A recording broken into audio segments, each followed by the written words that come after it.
Welcome to Sweet Life Beat Life. We hope this video helps. Welcome. Want to connect your PlayStation 5 to a monitor? It's really straightforward. First, gather your PlayStation 5 console, its power cable, and a high-speed HDMI cable.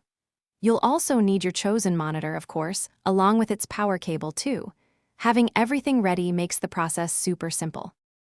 Okay, let's start plugging things in. First, connect your PlayStation 5's power cable to the console and then to a power outlet. Do the same for your monitor. Next, take one end of your high-speed HDMI cable and plug it into the HDMI OUT port on your PlayStation 5. Then, connect the other end of that HDMI cable into an available HDMI in port on your monitor. Make sure both ends are pushed in firmly.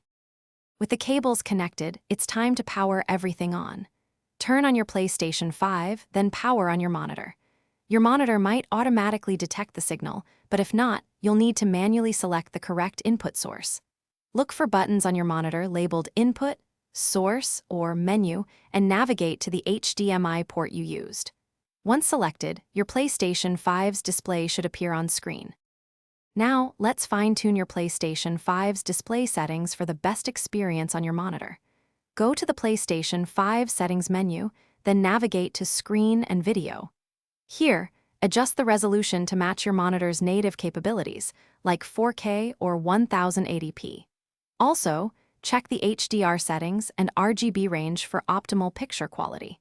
These adjustments help your games look their absolute best. If you're still not seeing anything, don't worry. Try a different HDMI cable or a different HDMI port on your monitor.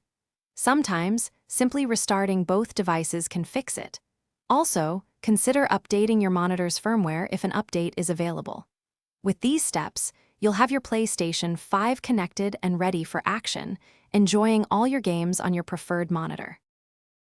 Thanks for watching. Consider subscribing if we helped you.